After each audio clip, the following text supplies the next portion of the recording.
Simon Hale, good morning, Radio 1. Alison Morgan in Llanelli wants to say Happy Valentine's Day to Brian Malcolm.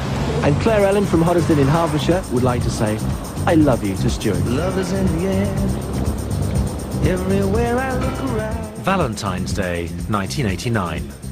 All around Britain, couples were sending each other tokens of their love. What we're doing today is playing every record a love song for St. Valentine's Day. 3,000 miles and 3 time zones ahead in Iran. The chargé d'affaires at the British Embassy was entering into the spirit of the day. We were all opening our St. Valentine's Day cards, and I went back to my house in the compound. At that moment, Radio Tehran was broadcasting a message of an entirely different sentiment. A fatwa, an Islamic legal opinion, direct from the country's spiritual leader, Ayatollah Khomeini. Its target was Salman Rushdie, author of the novel The Satanic Verses.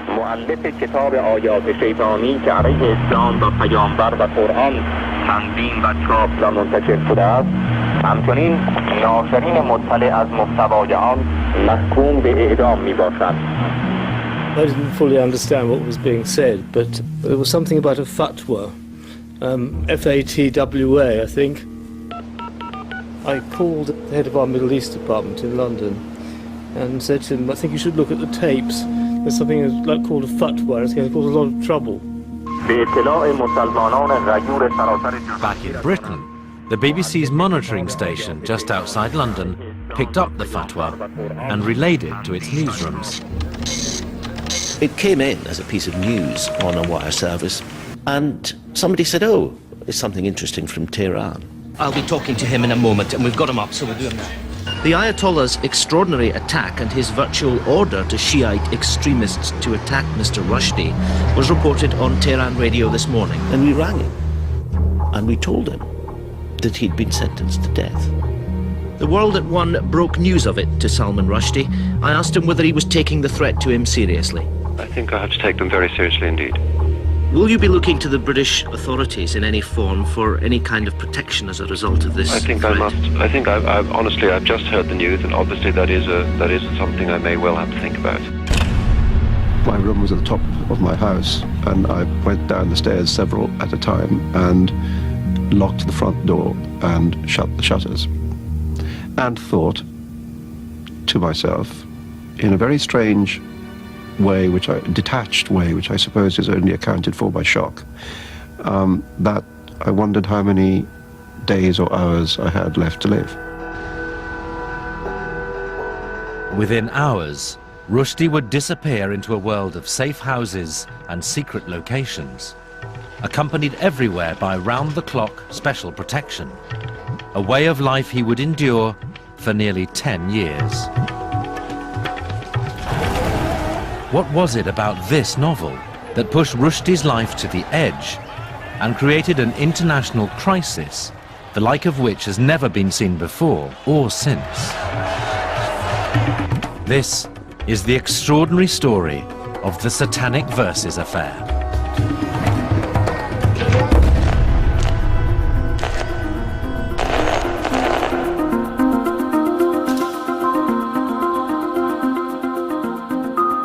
Six months before the fatwa, Salman Rushdie was at the pinnacle of his career. His fourth novel was about to be published. He hoped it would repeat the success of his second, Midnight's Children. The winner of this year's Booker Prize is Salman Rushdie. And his third, Shame, also a bestseller. With literary acclaim, wealth, celebrity, and a glamorous American wife, Rushdie seemed to have it all. He just went to parties, as far as I can see, the whole time. He was sort of out every night, and he's got great, social enthusiasm. And he really likes girls. And they really like him too, actually. But Rushdie's novels had also earned him enemies. His caricature of the Indian Premier, Mrs. Gandhi, in Midnight's Children, led to her taking out a libel suit against him. Pakistan's President Zia-ul-Haq was so offended by the portrayal of himself in shame, he banned the book. We thought of him as one of the few writers who was actually what we would now call a public intellectual. It's very nice when novels are dangerous. It seems to me that art happens at the edge. He was extremely good on platform. He was always doing battle against racism and for minorities, as well as somebody who produced these extraordinary books. Rushdie's next novel, The Satanic Verses, would be his most ambitious to date. This highly complex exploration of migration and the loss of faith spans 547 pages. It had taken him 5 years to write. Viking Penguin Books paid a record $850,000 for the rights. The main plot centers on the adventures of 2 Indian actors, Gibril and Saladin, who fall to earth in Britain when their plane explodes. Miraculously, they survive. But Gibril begins to fantasize that he's an angel, while Saladin takes on the physical characteristics of the devil. For me, it was a book about this extraordinary place that London was, in this moment when it was clear that it was a multicultural city, where people who landed here as if they had fallen from a great height into this strange environment had a pretty rough time. In the novel, Rushdie takes a swipe at the then Prime Minister, Mrs. Thatcher, calling her Mrs. Torture, and the police, who beat up Saladin in the back of a police van. When they pulled his pajamas down in the windowless police van, and he saw the thick, tightly curled dark hair covering his thighs, Saladin Chamcha broke down for the second time that night. This time, however, he began to giggle hysterically, infected perhaps by the continuing hilarity of his captors.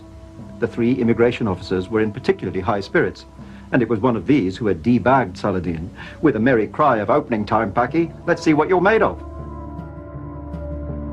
But as with all his novels, Rushdie was venturing into new and controversial territory. This time, the religious mythology of Islam. Rushdie was born into a liberal Muslim family in Bombay in 1947. I ceased to be formally religious at quite an early age. I mean, it's a teenager, I suppose, and I've never changed. I've never been born again, so to speak. But I've always remained. There's always been this kind of nagging space where the religion used to be. I think the extent of Salman's religious upbringing would have been once a year he was taken to the mosque on Eid, I suppose in quotes, to pray, but when he asked what he should do, and he was told that when they go down, you go down, when they get up, you get up. Nevertheless, Rushdie found himself drawn to a disputed episode in the birth of Islam, known as the Satanic Verses. Rushdie came across the story while he was studying Islamic history at Cambridge University. I've discovered that in some, but not all, of the traditions of the Prophet, there exists this strange story, which is a kind of story of temptation, in which Muhammad was offered some kind of a deal. In the early days of Islam, Prophet Muhammad had trouble winning over converts to his new religion with its single God. According to the story, Muhammad was tricked by the devil into a compromise. He told the people of Mecca that they could also worship their favorite pagan goddesses. But when the angel Gabriel later revealed Satan's evil deed, the so-called Satanic Verses were removed from the Quran. Many Muslims don't believe the incident ever took place. The Satanic Verses form the subplot of the novel. Rushdie creates a fictional and flawed prophet who he calls Mahound, the derogatory term the early Crusaders gave to Muhammad. It means devil or false prophet. The city of Mecca becomes Jahiliyyah, the name given to the pagan time of ignorance before Islam. They're visionary sequences. They're not intended to have the validity of a kind of historical event because they happen in somebody's dream. So obviously in a dream things change, names change, places change shape, nothing is as it really is in life. And I wanted those sequences to have that kind of visionary quality. And so quite deliberately did not call the city Makkah. I did not call Muhammad Muhammad because I didn't want it to be a picture of him, but a kind of dream of him.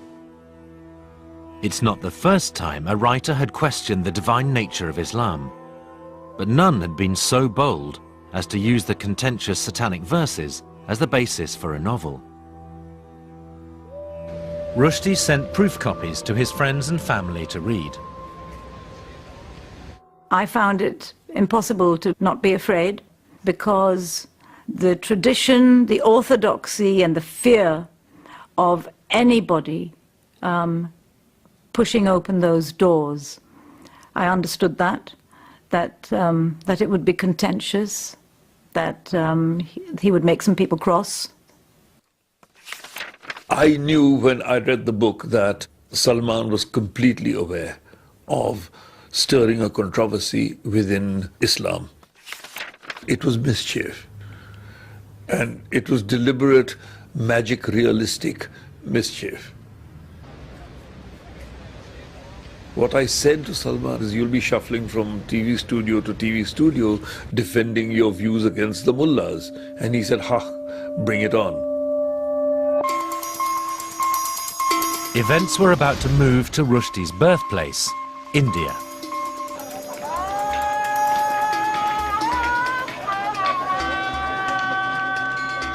In the summer of 1988, Rushdie also sent a copy of the book to a friend in Delhi, the writer Madhu Jain.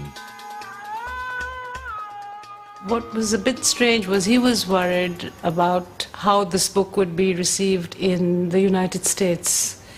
He was thinking of what one said, black Muslims at that time. He was worried about that. And then we told him, look, don't worry about them, worry about the subcontinent. We said it's going to come from here. And he didn't seem to take it in.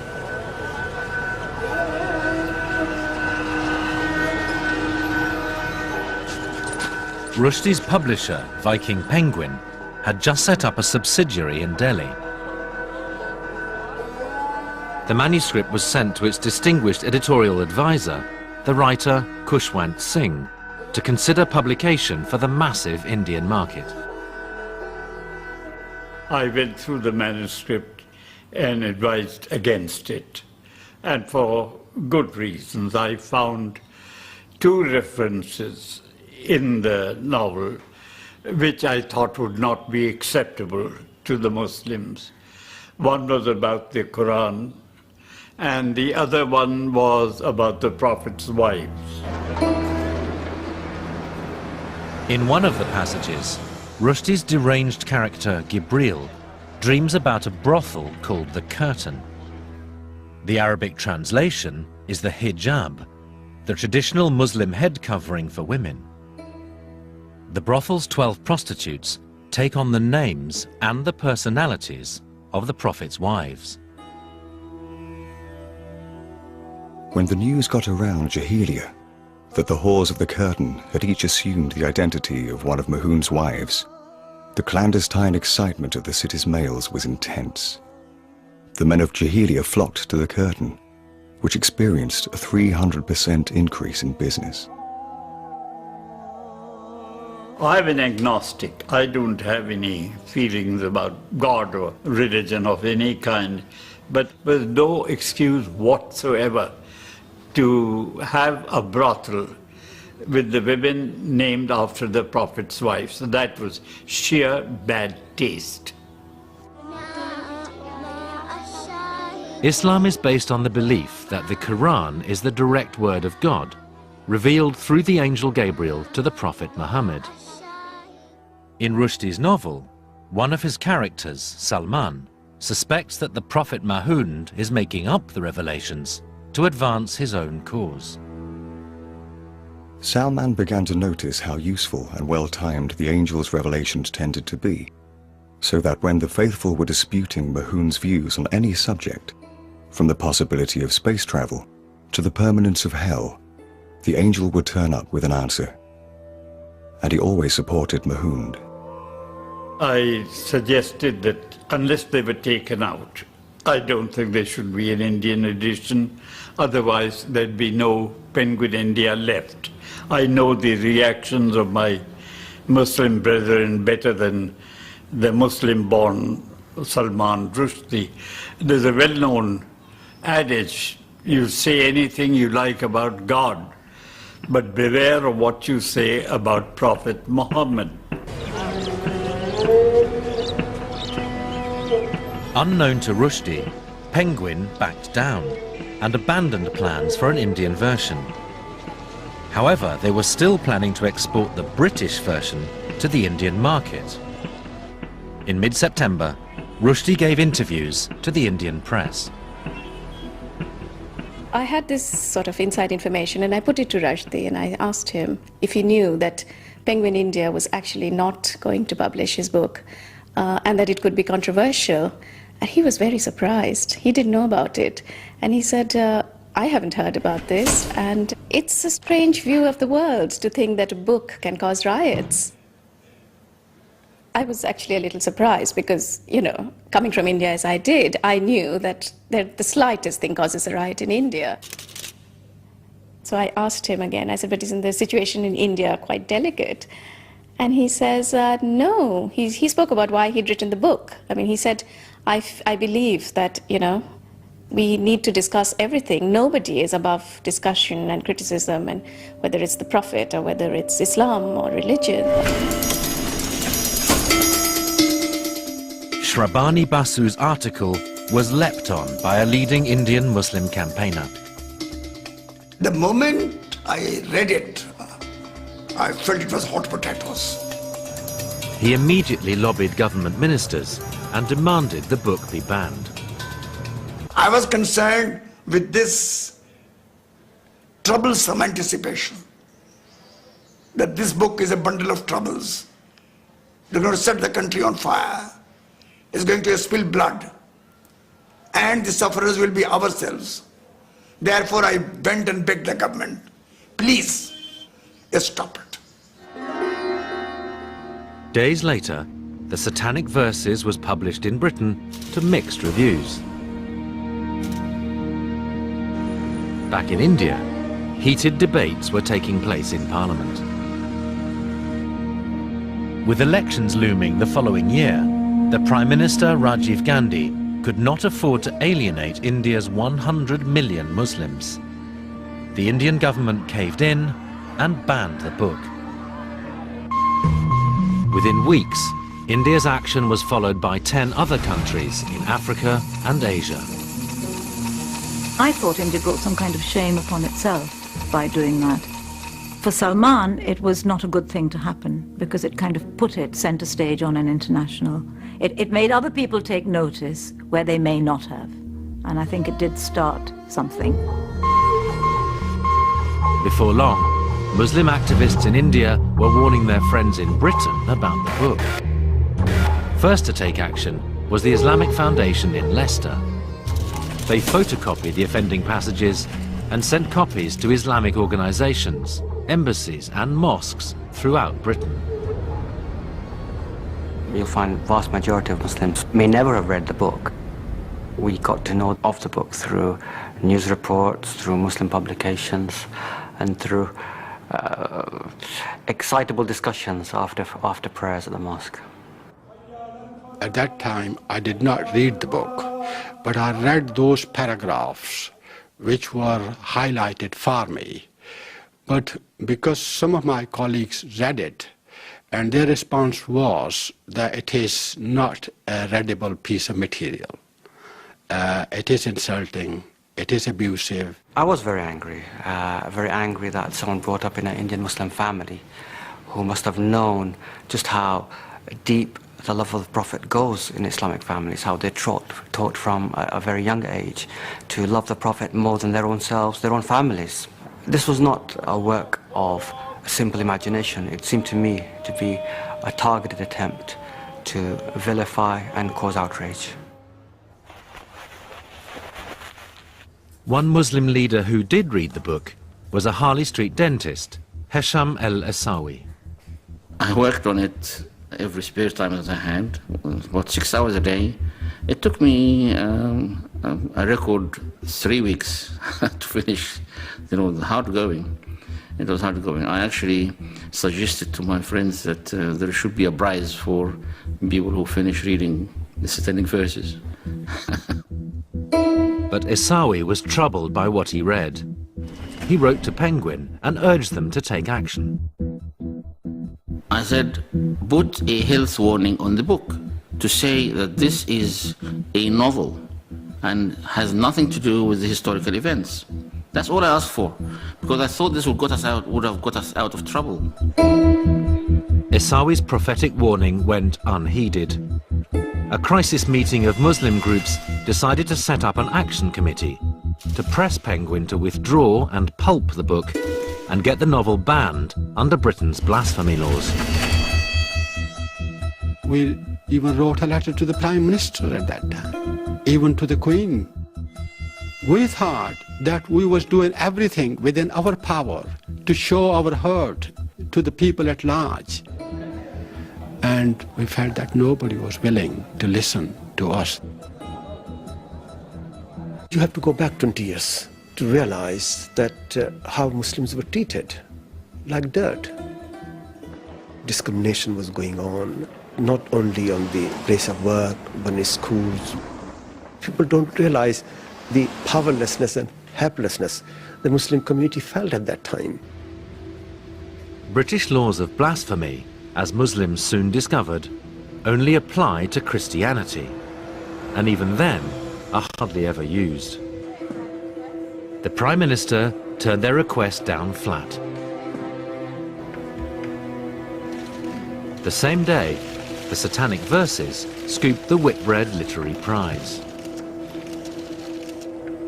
In effect, what we were being told as a minority is, like it or lump it, you've got to take the abuse, you've got to take the vilification, you've got to take the disrespect. It's not a nice message at the best of times, so we didn't take it very well. Muslims didn't take it very well. And Rushdie became, quite understandably, a hate figure amongst the Muslim community. Frustrated by what they saw as the government's lack of response, the Muslim community in the northern town of Bradford decided to raise the stakes. They would burn the book. An earlier protest in Bolton was ignored by the press. 1,000 protesters gathered in the centre of Bradford, and this time the press were on hand. We're told to get a picture, and if you got it back in time, could get it in that day's paper, which is quite something for a Saturday. So I remember running across. When I turned in the corner, there was all this crowd, and I was quite surprised. I thought, crikey, what's going on? Anyway, I saw this little group up here, and they had a book tied to some sort of a stick. And they're just, not doing anything, quite honestly.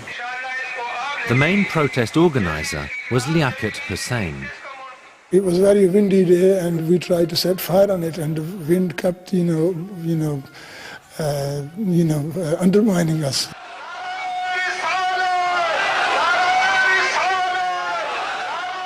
And I was watching for the deadline and things like that. And I said, are you going to set fire to the book? I said, well, yes, not sure they said 2 o'clock. I come to think of it. Oh, I said, that's no good for me at all. I said, can you do it now? Then we can get it in the paper. And someone had thoughtfully brought some paraffin, and we had to put some paraffin on the book to actually, to light it, because books are very difficult to burn when they are bound. And so they obliged me, poured it on, and then set fire to it.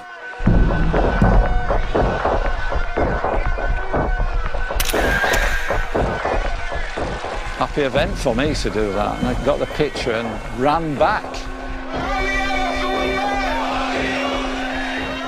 It burned beautifully, I remember it burning. It was a scene, many people still remember, I remember it. fantastic scene, you know.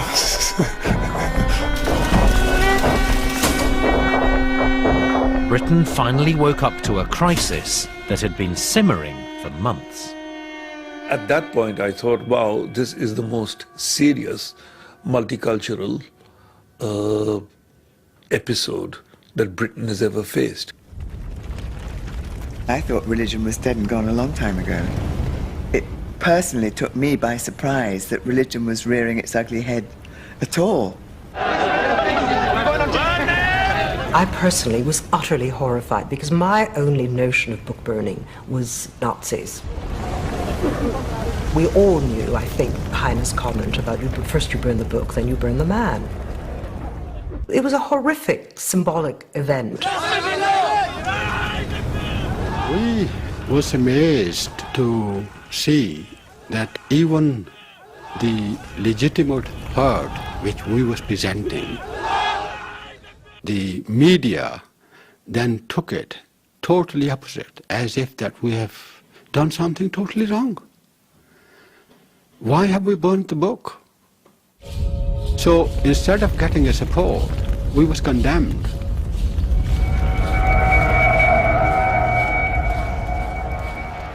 The same day, the campaign chalked up its first success. After complaints to its store in Bradford, the high street bookseller W.H. Smith decided to take the book off its shelves. We put on notice by the police that they consider this to be a serious issue. We should address it.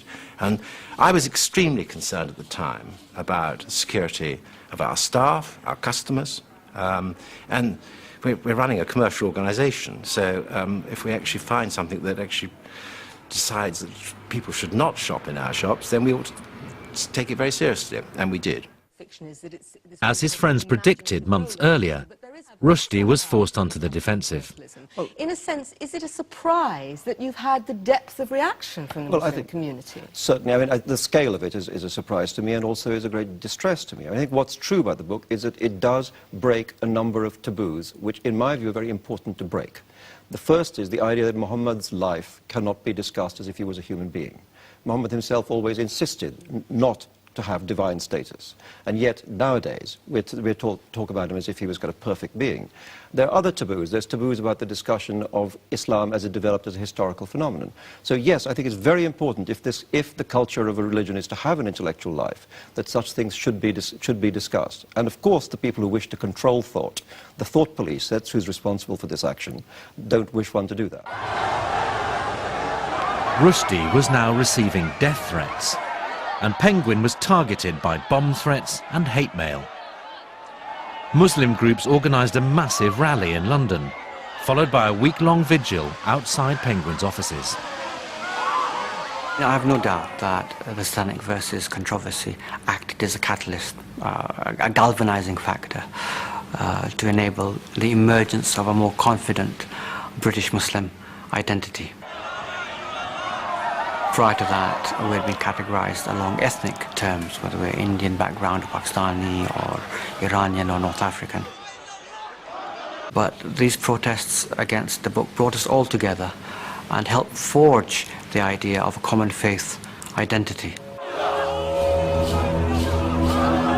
It's as though all the anger, all the fury of the years of neglect and racism and hatred had suddenly organised itself around Islam, as though being an immigrant wasn't a sufficient identity to create some sort of united movement. When they did organise, it was to attack one of their own about a book that was about the intricacies, partly, of their own religion, Islam. I was beginning to get more worried for his personal safety. I was thinking, you're not safe with what's happening. It's coming a little close to home. It's now, you know, are you safe walking the streets, and be sure you lock up at night. And it did begin to feel that he was an easy target. But Salman, if I can ask you first of all... Rushdie continued to press his case in media interviews. In one, he came face to face with one of his critics. Mr. Asawi is trying here to pose as the acceptable face of this campaign, you know, but I think it's very important to say that this is a mask. The point about the burning of a book, and I thank you very much for buying it before burning it, you know, that really isn't the point here. You say it didn't break any law. There are laws in a civilized society which are not written in statute books. I thought he was going to hit me.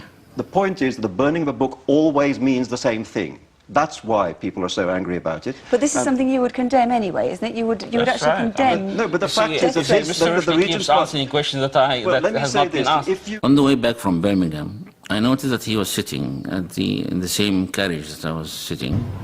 And I went to him and I said, well, Rushdie, look, I would advise you to put a little health warning in the book to say, this is a novel. And he shouted at me and he said, if you don't get out of here, I'll call the guards. And he felt threatened. And so I said, okay, well, if you change your mind, you know where to get me. As dissent over the book continued to grow in Britain, back in Asia, more protests got underway, with fatal consequences. In Pakistan, 5 demonstrators were killed and about 100 were injured when a crowd of 10,000 marched on the American Cultural Center in Islamabad.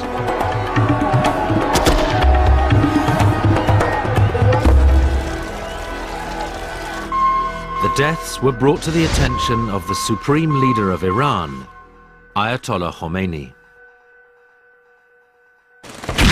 Iran had just emerged from a bloody 7-year war with its neighbor, Iraq. The moderates in the Iranian regime were determined to improve relations with the West and attract foreign investment to help rebuild the war-torn country. Britain was seen as a key step on that road. Diplomatic relations, which had been broken off following the Islamic Revolution in 1979, had been restored 2 months earlier. And the new chargé d'affaires had just taken up its post. Number one priority was to try to contact Roger Cooper, a British businessman who'd been seized by the Iranians, never charged with any offence, and was languishing in Evin prison, which was a particularly nasty place to have to spend time. I'd already been in jail nearly 3 years, and I thought this can't go on forever. There were helpful signs from my interrogator. He was getting a bit more friendly, you might say, and saying that they were working towards releasing me. There had been hopes that better relations between Britain and Iran would aid the release of 2 British hostages, John McCarthy and Terry Waite, who were being held by the pro-Iranian group Hezbollah in the Lebanon. Everyone was talking very optimistically about their chances of release. We were told that John might be released. You don't allow yourself to get your hopes up too high, but a lot of good things were happening in terms of the relationship between Britain and Iran.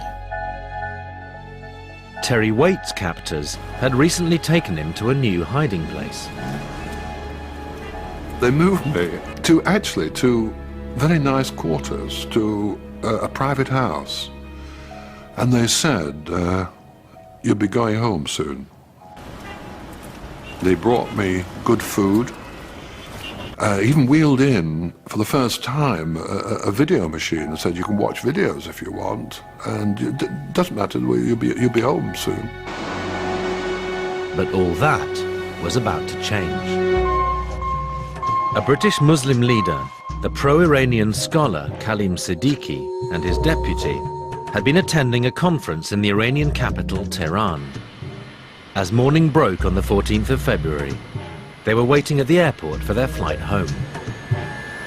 We saw Dr. Khatami, who was then Minister of Islamic Guidance.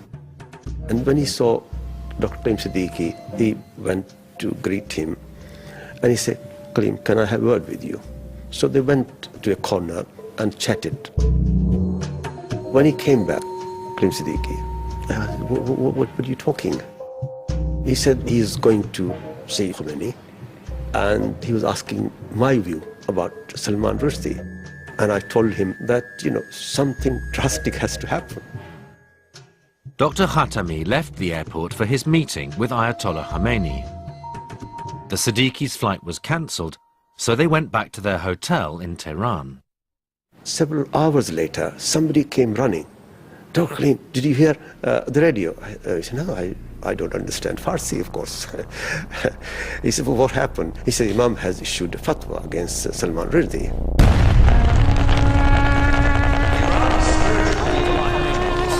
Passed a death sentence. Salman Rushdie has been sentenced to death. Satanic verses is an insult to Islam, the Ayatollah said, and he, his publishers, and everybody knowingly involved in producing the book were now under sentence of death.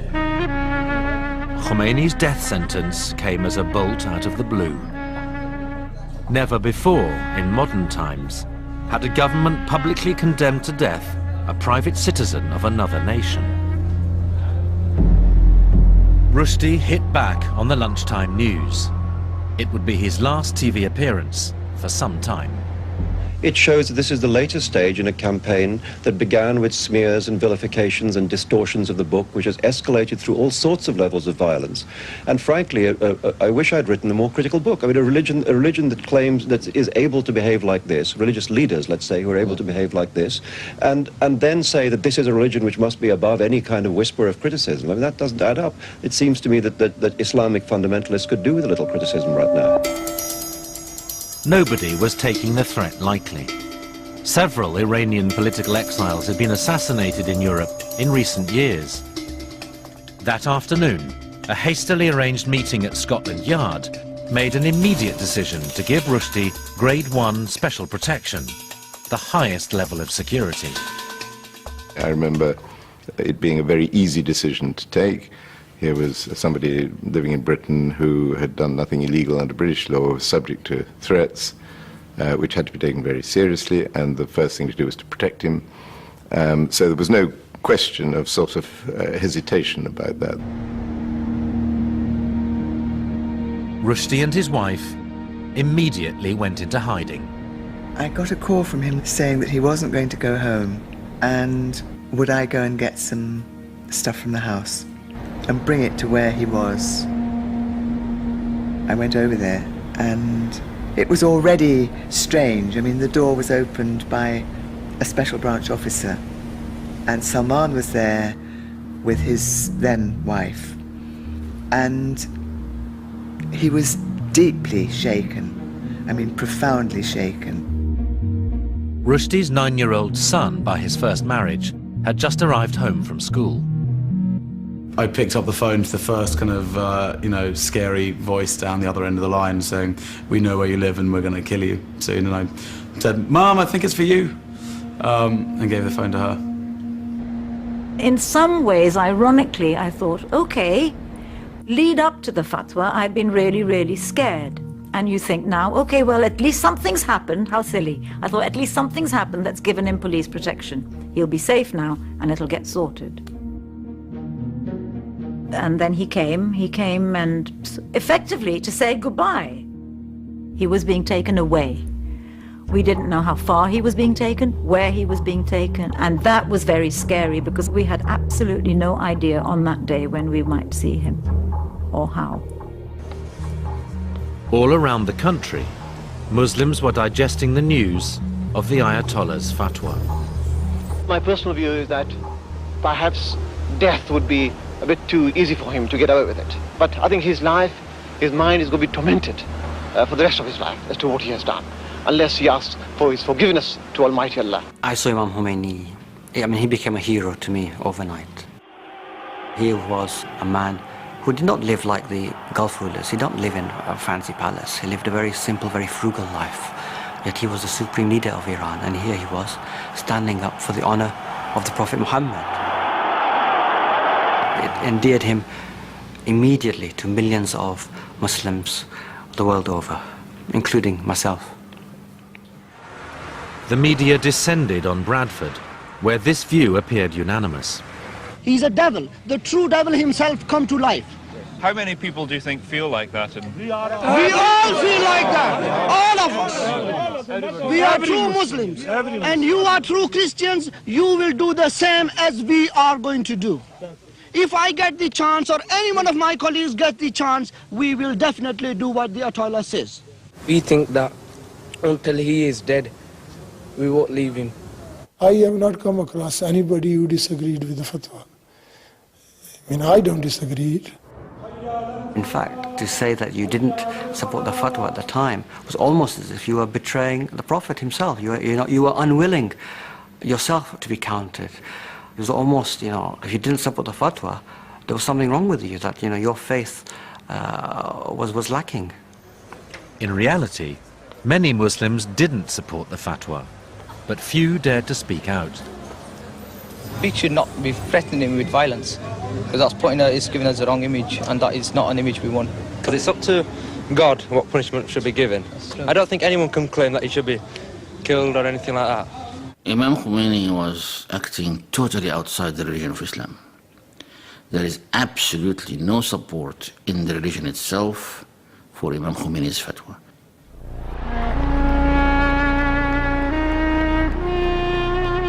But many Muslims now saw the Ayatollah as the great defender of Islam against the West. The timing is interesting. I mean, if there was a theological point to make and it was purely theological, you would have made it much earlier. You also have to say, why was it this particular book? There were many other insults that have been thrown at Islam which have not received this sort of treatment. And that cannot be understood outside the political maneuverings that were going on in Iran at the time. The hardliners in the Iranian government had been trying to block the recent rapprochement with Britain. It's clear that a number of people among the more hardline elements within the regime had decided to draw his attention to the book. It was a way in which Ayatollah Khomeini could keep some of the more hardline elements within the country happy. And it also had the effect, of course, of diverting some of the attention away from domestic difficulties and turning this into a sort of an international incident that the Iranians could focus on.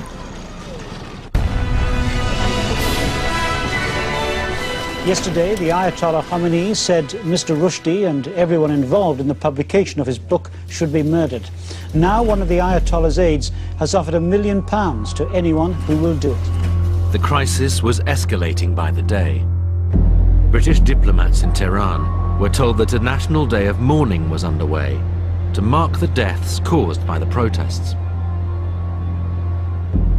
Yes, the Foreign Minister said there'll be a demonstration, but don't worry about it, it'll be dispersed fairly quickly. How many people did I say? Well, a few hundred, they said. Not a bit of it. We heard this extraordinary noise. It's a wave of sound which starts to build up. It's the sound of 10,000 people marching together, all singing the same songs, in a very aggressive way. And when they arrived at the embassy, there was a lot of stone throwing and various diversions. And BBC came on the line and said, what's going on out there? Are you all right? It is a very noisy demonstration, and a certain amount of rubbish has been thrown at the embassy, but so far no attempt has been made to break over the embassy walls. There's quite a bit of passion, but I would say that it's not growing at the moment. The demonstration went on, and eventually I got fed up and rang the Foreign Ministry and said, look, you've had your fun and games, would you please send the demonstrators home? And not long after that they did start to disperse, which demonstrated that they were totally under the control of the government. Playwrights and authors are among those deeply worried. Today, a group of them handed a petition to Mrs. Thatcher. I went to number 10 with Harold. They wouldn't let us in. They just sort of opened the door and we shoved a note through the door saying, don't hurt our friend.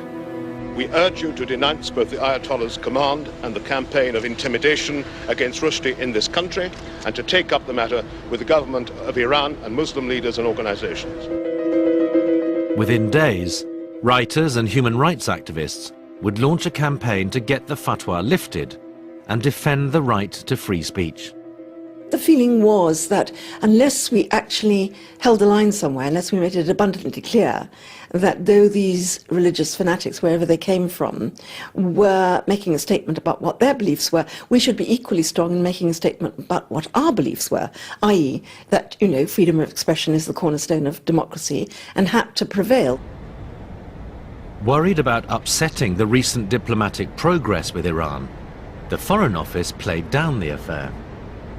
Plainly, one must be very deeply concerned about events of that kind, but one has to try to maintain a sense of perspective and impress upon the other country the possible harm that can be done by incidents of this kind.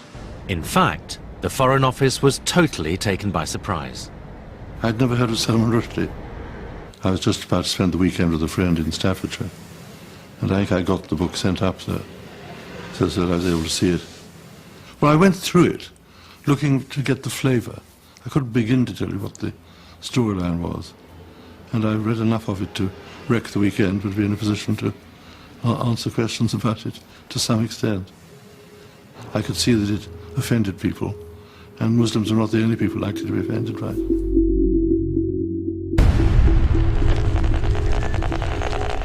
February 1989. Special branch officers are with me round the clock. I am not to use my own car anymore. It is locked away.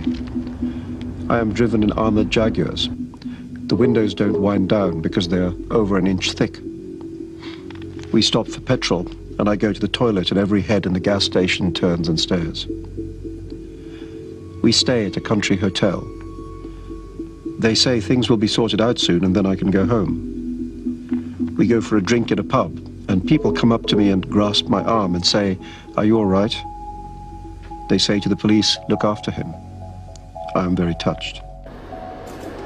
In London, Iranian diplomats were summoned to the Foreign Office to explain the Ayatollah's action.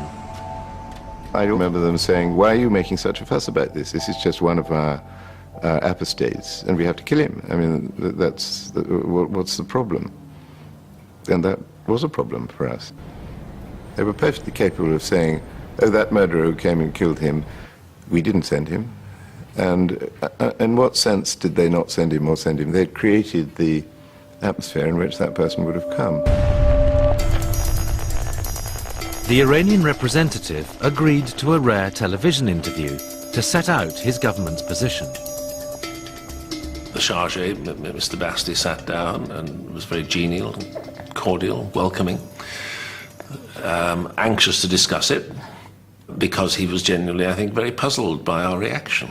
I suppose I went for him. Do you understand that we do not regard it as civilized to kill people for their opinions? Well, you may have different version of defining civilization, defining democracy, for example. You say that in your country, anyone is free to express his opinion. That is the bedrock That's of very what good. we believe in. That's very good. Just as the Quran is the bedrock of what you believe in. Hold on. I probably did commit one of the minor crimes of the frontman interviewer. I probably did let my own opinions show. If you offend against that, the offence to us is very great. Of course, if that is the logic, so the same right is reserved for any person, a head of state, religious figure, to give his opinion freely, without any intimidation, without any fear from anyone. The Ayatollah's opinion is a command. Well, his opinion was that Mr. Rushdie should be put to death. Well, that is an opinion. He stuck to his view that we'd all got it quite wrong, that the old man in Tehran had simply expressed a view. And of course, it wasn't a command at all, which it's a bit like the "Who will rid me of this turbulent priest," isn't it? The streets of Tehran this morning were filled with crowds taking up the cry for Salman Rushdie's life. their posters gruesomely disfigured, their demands all too obvious. Then came a sign from Iran, from the moderate President Khamenei, of a possible way out. He told the crowd that while Mr. Rushdie was a wretched man with no choice but to die, he could admit he made a blunder, apologise, and possibly then be pardoned. Foreign Office sources concede this does offer a glimmer of hope. The following day, Rushdie duly issued an apology. I profoundly regret the distress that publication has occasioned to sincere followers of Islam. He goes on to say that in a world of many faiths, it was a reminder that we must all be conscious of the sensibilities of others. A day later, Ayatollah Khomeini weighed in with his unequivocal response. Even if Salman Rushdie repents and becomes the most pious man of all time, the Ayatollah said, Muslims should employ everything they've got to send him to hell. Within days, the European community had withdrawn all its ambassadors from Tehran. Britain called back its diplomats and asked Iranian envoys to leave London, in what they hoped would be a temporary measure. After a few weeks in Tehran, a disappointed Nick Brown, along with his colleagues, was on his way home. When I arrived, of course, I could not have expected any of this. I was looking forward very much to going back to Iran and having a useful job to do there. And I believe that we could have done a very useful job. Of course, recent events unfortunately prevented that. An atmosphere of intimidation flourished. In London, the newscaster Peter Sissons turned up for work as usual, only to find himself ushered into a meeting with his editor and a posse of special branch police officers. They very gravely told me that I was now at risk and a very serious threat had been made against me, and they showed me the telex that ITN had received, which made it quite plain that the fatwa extended to me and that I was to be killed. My reaction was, well, you know, that's a bit over the top, isn't it? You know, I'm just doing my job. For the next 6 weeks, Sissons would experience at first hand Rushdie's own predicament. One night we pulled away from ITN, and I always used to look behind to see if anyone was following us. And as we pulled away from ITN to take me home, a black limo followed. And it must have been on my tail for about 5 miles before we got down the old Kent Road, and it turned off. But by God, I was wetting myself during that time, just wondering who on earth is that, because it was never left our rear bumper.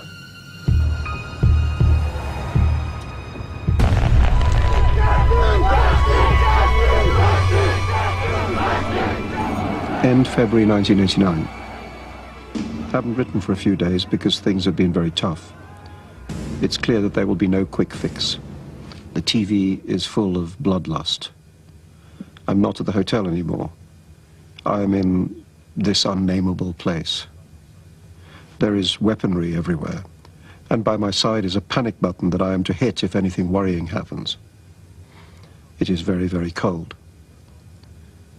I can't go home. People have gone there for me and brought out clothes since I left with nothing but what I was wearing.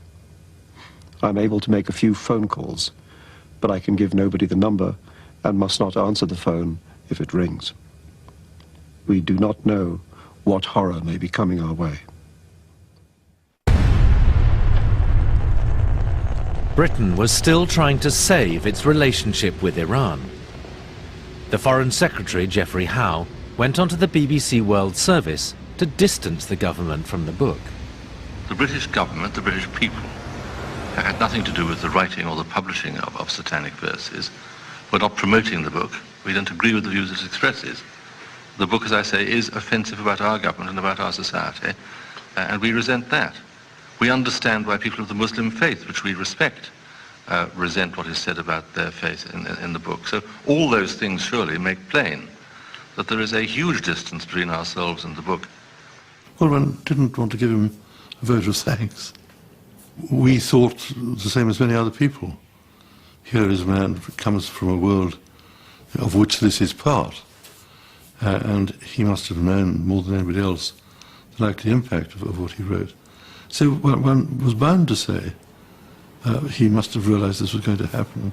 There was nothing he had done to create that situation. People asked time and time again, did he not expect this? I mean, it's been something that's unprecedented. It was a set of circumstances globally that came together, which he didn't have in mind in the 5 years before that he was writing the book. It wasn't a grassroots uprising. It was a political construct, and Salman was a pawn in that game. In any event, Geoffrey Howe's appeal fell on deaf ears. 5 days later, Iran formally broke off relations with Britain. The prospects for the hostages were bleak. We realised that that was it, that any hope that we thought we had just gone. And it felt to me like we were in a worse position than we were even at the start, because things were worse between Britain and Iran now than they were right at the beginning. The guards were talking about it, and some of the really hardline guards were saying, yes, hooray, this man, Rushdie, must be killed, we would love to go and do it ourselves. This obviously was pretty bad news for me. Well, I must say... Unknown to Cooper, on the same day as the fatwa, Iran had decided his sentence. The details were later revealed to him by the prison governor. He said, Cooper, I shouldn't really tell you this, but I think it's good if you know your sentence. And I said, yes, I'm dying to know. It's 3 years now. And he said, it's death plus 10 years of jail. So I said, well, which comes first, Governor? And he said, very good point. You've been a very interesting person for me to talk to. I'll write on your file, keep him for 10 years, and then you hang him. In Beirut, Terry Waite's captors ended his stint in comfortable quarters. They came in, and instead of going home, went back into normal hostage accommodation for about another few years, with no explanations, none whatsoever. 2 Muslim clerics who urged restraint in the Salman Rushdie affair have been shot dead inside Belgium's biggest mosque tonight. The fatwa had claimed its first casualties. The moderate leader of Belgium's Muslims and his deputy were killed after the leader spoke out against the fatwa on television.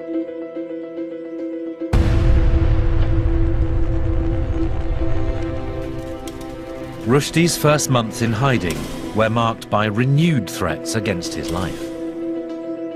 He moved house 57 times.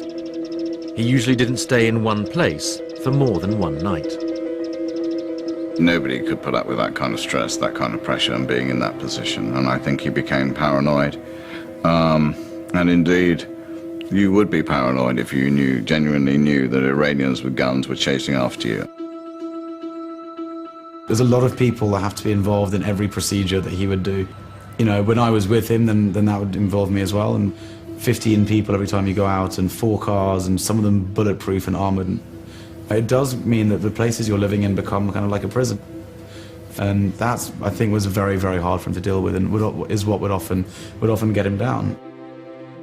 Rushdie's friends rallied round to try and cheer him up, with a series of highly secret dinner parties. Salman at that first dinner party was in a bad state. He was frightened, he was worried, he was confused, he didn't know who his friends were. I spent enormous sums of money on these dinner parties. I do remember that because it was so also sort of nervy. It was always a bit dodgy when the special branch were around, whether you were allowed to smoke dope or not. Because it was clearly perfectly normal for everyone to smoke dope during these evenings, as we were all kids of the 60s. When the special branch were around, you know, you always worried a bit whether, you know, as soon as you sparked out, whether they would arrest you. There was one bloke in the special branch that Salman was rather friendly with. Didn't have a sense of smell at all. So it was all right to smoke dope around him because he didn't notice. Wherever Rushdie went, his special protection officers were always by his side. They made you go to the front door, And the police took their positions behind you with their guns out, and you knew that if you opened the door, you would be the first to go. Someone had come to my place, and we were just having something to eat in the front room. And the police were in the back room, and the cat came too quickly through the cat flap, like rap, rap, rap, rap. And the police were all pointed their guns at this cat. But sometimes the police weren't quite so alert. I remember one night when they all went, sitting on my sofa and realising I'd sat on a gun. And I ran out of the house, waving this gun around, and knocked on the door of the police car and said to the bloke, "Here, mate, I think you've left your shooter behind." And he looked rather, he went white.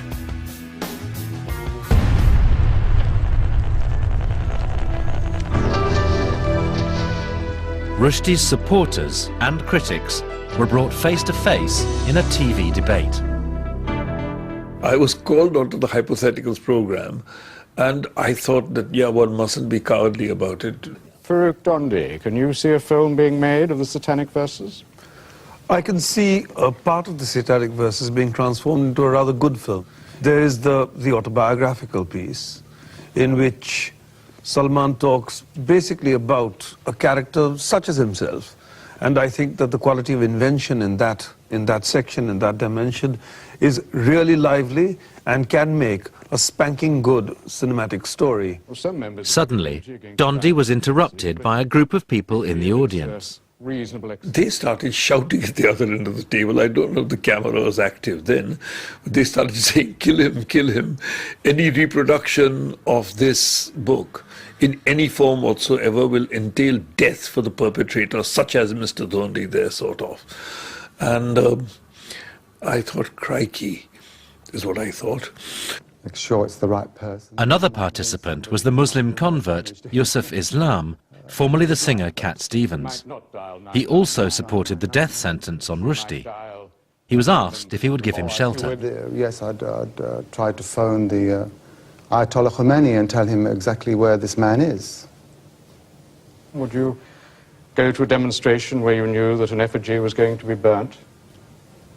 I would have hoped that it'd be the real thing, but actually, no, if it's just an effigy, I don't think I'd be that moved to go there. Well, I have. Faye Weldon was also taking part in the programme. Risk, though I do wish the superintendent over there would come over and arrest this man here for inciting on television people to violence, implicitly and otherwise. It seems extraordinary. He looked confused because it was a television programme, and yet you could see that he'd done something terrible. And how dare he? And why was the police not protecting the people and us? Thank you all. As soon as the program finished, the researcher came up to me and said, "Would you like to change your room? Or would you like to go to another hotel?" And I said, "No, absolutely not, you know. I'm not scared of these guys." But I didn't stay for dinner at the hotel. I rushed out and ate somewhere else. And came back, stole into my room, and then barricaded it with tables and chairs so that at least I'd have a warning if somebody broke into the room at night. But I didn't want to show that I was afraid of them. Ironically, the fatwa had turned the novel into a bestseller. But many Muslims still wanted it withdrawn from circulation. 70,000 of them gathered in London in a last-ditch attempt to get the book banned and the blasphemy laws changed. It was almost a last throw of the dice, you know. Every effort was put in to demonstrate with huge numbers and convey our feelings in as lawful a manner as we could. There was a real carnival atmosphere almost. But the mood turned ugly when a group of radical young Muslims tried to wrest control of the march. It was sick. And also, I mean, you have to remember that he was aware that his young son might see this, to see effigies of his father burnt.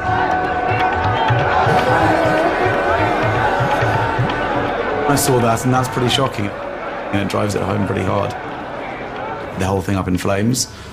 That's pretty hard to get out of your mind. That certainly has always stuck with me.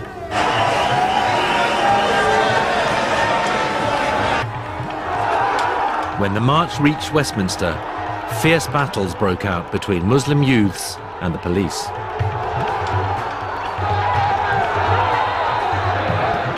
It gave the lie to a lot of the stuff he wrote, sympathizing with the Muslims and British racism and anti-Thatcherism and anti-conservatism. The people who were victims in his book had become his oppressors, and the people who were vilified in his books had become his saviors.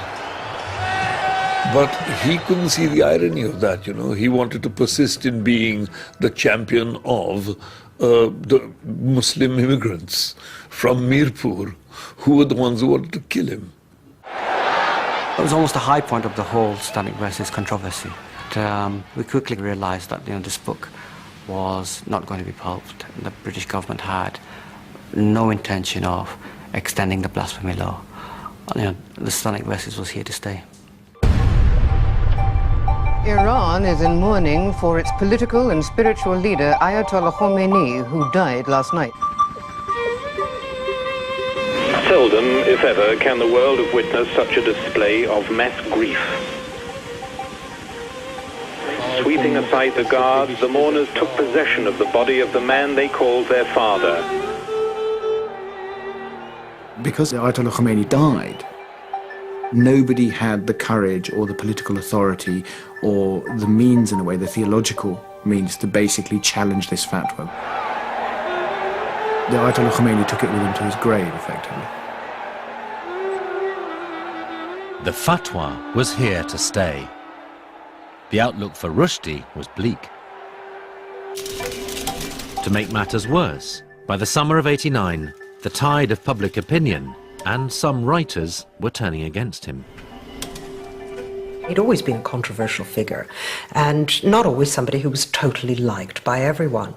And after the initial moment of surprise at the book burnings and then the fatwa, all those, if you like, old problems also resurfaced. And people who either didn't like his work or didn't like him for one reason or another decided that, you know, we'd supported him long enough.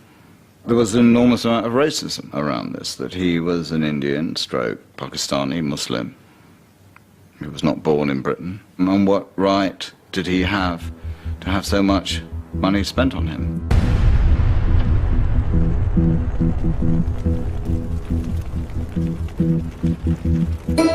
Anti-terrorist detectives are still investigating yesterday's explosion in a London hotel, which killed a man who'd been working with a bomb. A previously unknown group in Beirut named the dead man and said he was preparing an attack on the author Salman Rushdie. Just weeks after a failed attempt against his life, Rushdie announced the breakup of his marriage to his American wife, Marianne Wiggins. She blamed the pressure of living under the fatwa.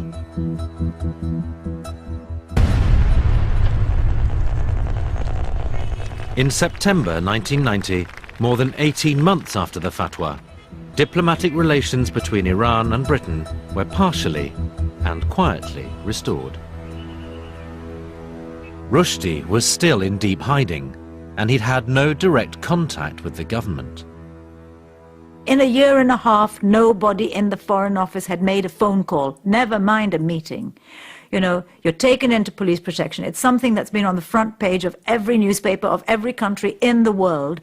Everyone imagines that he's having conversations with the government, somebody's talking to him about this. Just even in terms of saying a bit of support, a bit of, you know, hang in there where, you know, the time will come. Just a courtesy call. My goodness, you'd get a courtesy call. Nothing. Such deliberate silence. If that doesn't convey deep hostility, what does? They thought he was a nuisance, possibly somewhat bumptious, certainly expensive, an inconvenience, Isolated and feeling abandoned, Rushdie was desperate to find a way out. He gave his first TV interview since the crisis broke. Well, it's difficult. It's quite difficult to talk on television about pain, you know. I mean, but because it sounds awful most of the time, but it is, I mean, it has been. There's one way of answering the question, which is to say, you know, I'm fine. And most of the time that's what I say even to myself, because it's, you know, that's useful. But actually it's been, you know, it's been hell.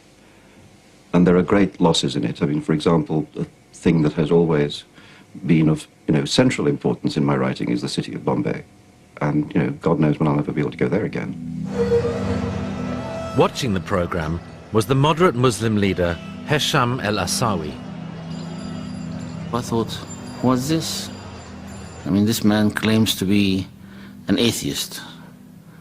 And now he's saying, God knows when will I walk the streets of Bombay again? What's an atheist man talking about God for? So I thought, maybe...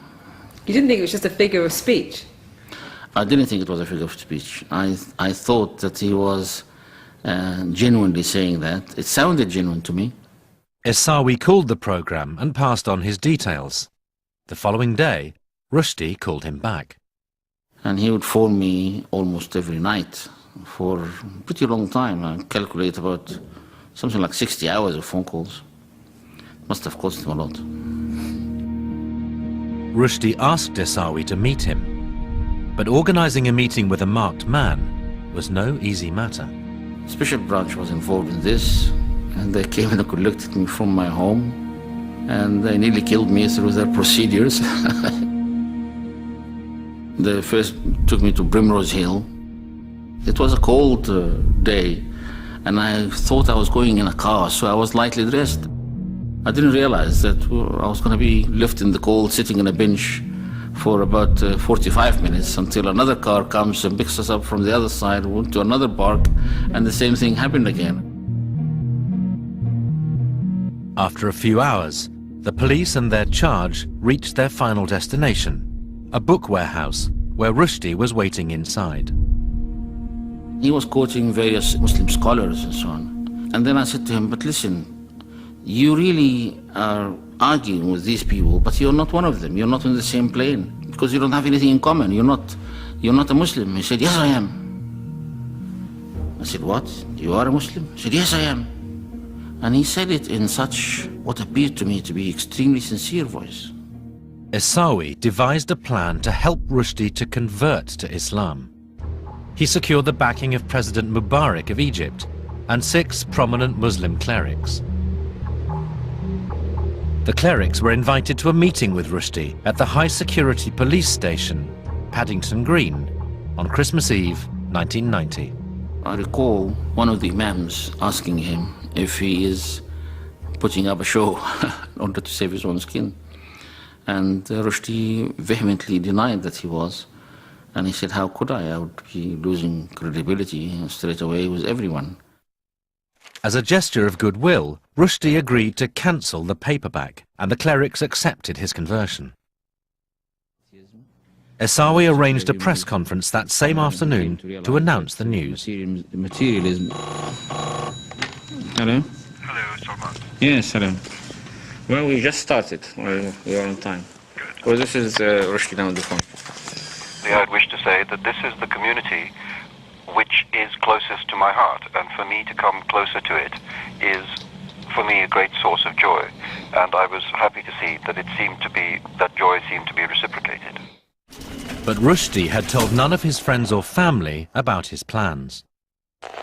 I got a phone call, and it was a press person who said, so I see that Mr. Rushdie's reconverted to Islam. And I said, what? That's nonsense, you know. Put the phone down, called up Salman, and he said, very, very sort of shamefacedly, yes. He said, well, yes, I have. I don't think any of us really believed it. I think everyone thought, oh, we're just going to try that now to get out of it. But you thought he was sincere at the time? No, I didn't think he was sincere about it. I didn't think sincerity was important at all. Why would you want to be sincere?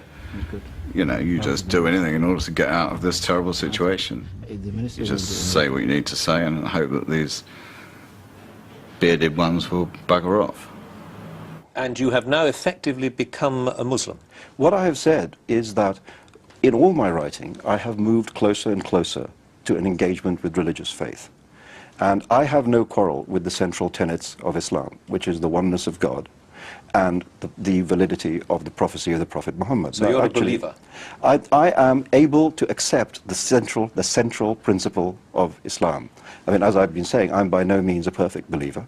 I still have great respect for and admire the secular humanist tradition in which I was brought up. But about the central plank of Islam, the thing that you have to say to be a Muslim, with that I have no dissent.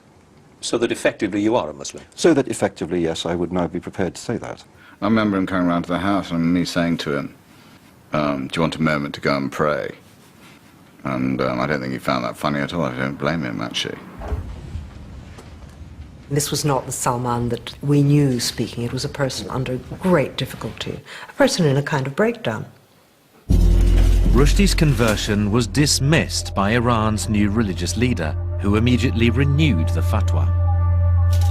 Express your point of view on Sunrise Radio. Right, on the phone to me is Mr. Salman Rushdie, the author of the Islamic verses.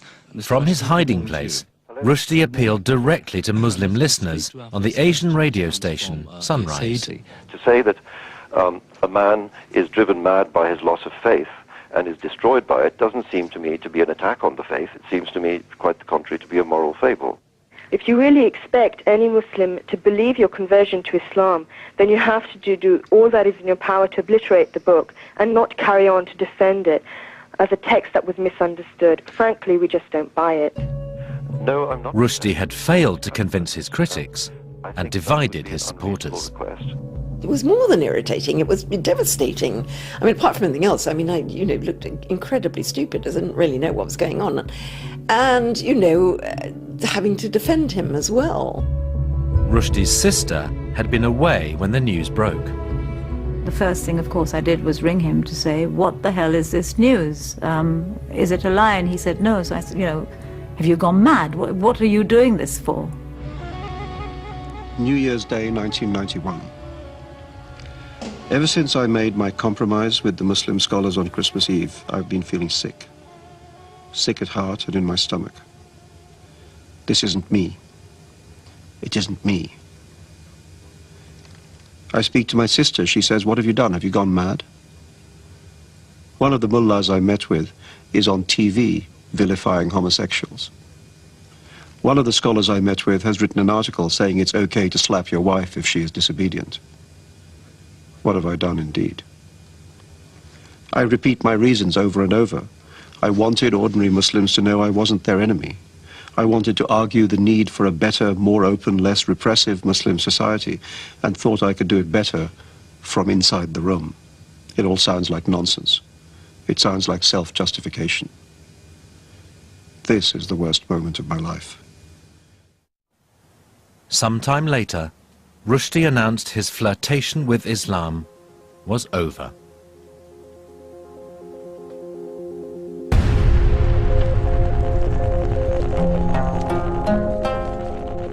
The Japanese translator of Salman Rushdie's novel The Satanic Verses has been stabbed to death. The body of Professor Hitoshi Igarashi was found at his university near Tokyo. The translator's murder followed a frenzied assault on the Japanese publisher and the near-fatal stabbing of the Italian translator of the novel. For his own safety and for the sake of the British hostages, Rushdie was advised by the government to make less noise. But the hostage issue would soon be resolved. In March, Roger Cooper had been unexpectedly released. Then in August, John McCarthy was freed.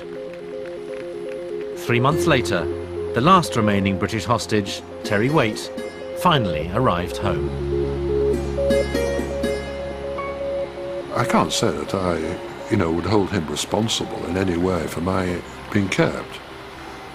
He didn't kidnap me, and I do actually myself believe that people should be free, within sort of reasonable bounds, to write what they wish. But clearly, this was one of those events, as they say, where the unforeseen consequences of a certain action actually did impinge on me. The hostages' horrific ordeal was over. But there was no end in sight for the man living in fear for his life on British soil. The government increasingly allowed it to be understood that they felt that some accommodation should be reached. And by accommodation, clearly what is meant was compromise. So it became gradually clear that they would really wish the whole thing to go away. And that was what prompted the second major phase of the campaign, which was to take it international. Ladies and gentlemen, Salman Rushdie.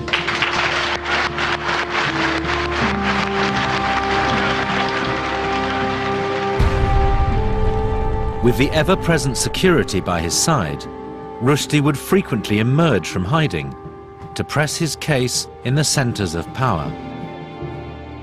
But the high-profile trips sparked renewed threats on his life, and there were other attacks. A Norwegian publisher whose company translated Salman Rushdie's book, The Satanic Verses, has been shot and seriously wounded. William Nygaard narrowly survived the assassination attempt. But in another act of terrorism linked to the book, 37 people died in an arson attack on a hotel in Turkey. Iran has made it clear that the death sentence imposed on Salman Rushdie over his novel The Satanic Verses will not be lifted. Rushdie was now meeting privately with Foreign Office officials to discuss his case.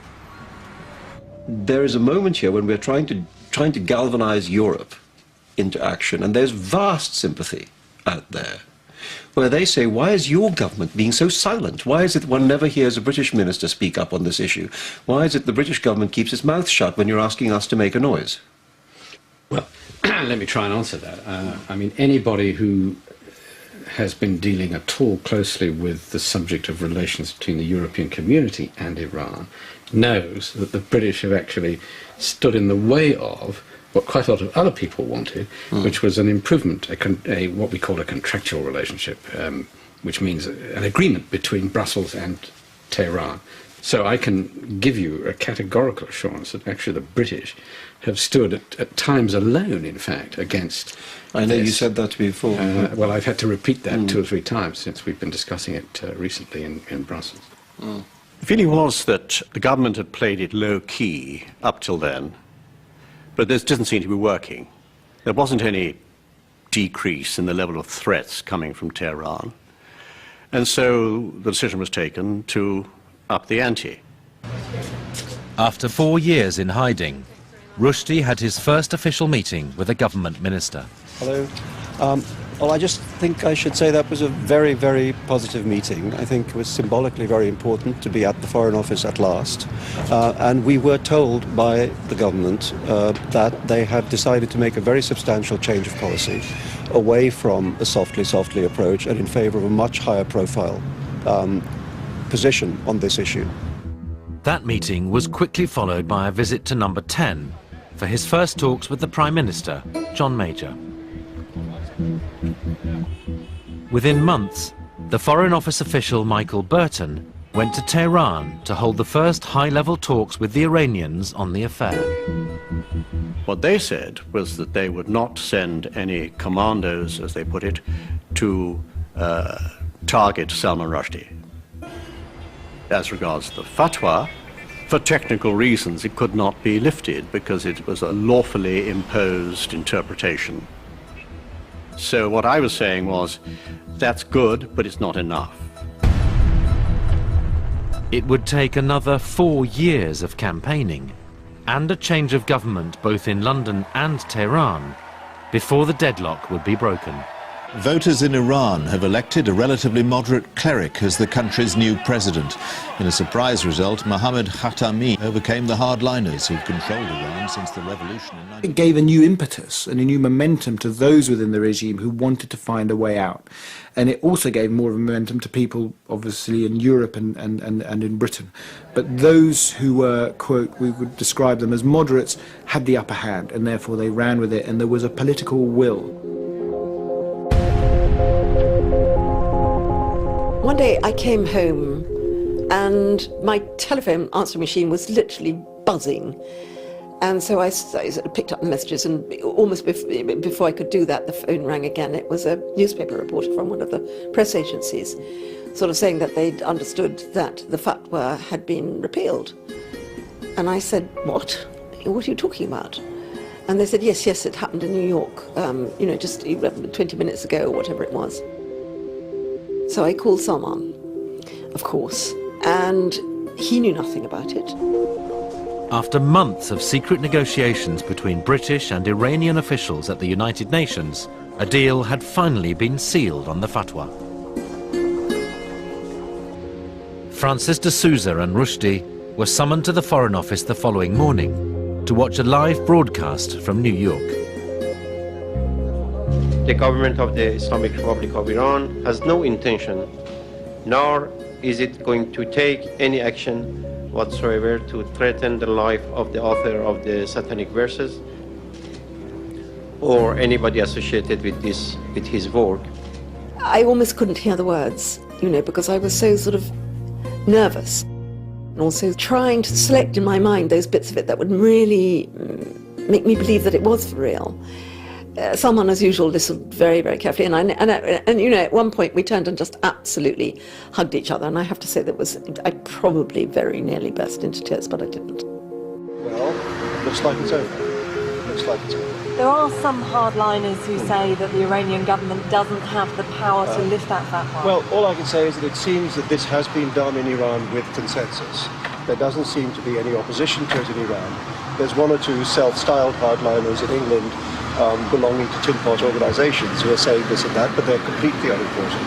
The fact is that after 10 years, an extraordinary thing has been achieved. People may say, well, why does it matter? Why does it matter? What was it all about, for heaven's sake? Salman Rushdie, Why it matters is because freedom of expression, freedom of assembly, a free press, an independent and free press, is the way in which you hold a government to account. It's the way in which you allow ideas to flourish. It's the way in which you attempt to resolve major problems around the table rather than through violence. And it is the cornerstone of democracy. It's worth fighting for. After 9 years, 7 months and 10 days of living in the shadows, Rushdie took his first tentative steps into freedom. I remember feeling a little cynical about what this might mean in real terms. But nevertheless, the photo opportunity of him walking free down the road was quite nice to see. So it's certainly, I did feel something had shifted on that day, although it wasn't, hooray, it's all over. In the case of the Satanic Verses, it was the first manifestation of the international reach of radical Islam and its desire to pursue a kind of international agenda, in that case aimed at one book and its publishers and its author, and now, of course, aimed more widely. Today, British Muslims are still divided on the fatwa. Nobody needs a fatwa to tell Muslims what Rushdie has done is wrong.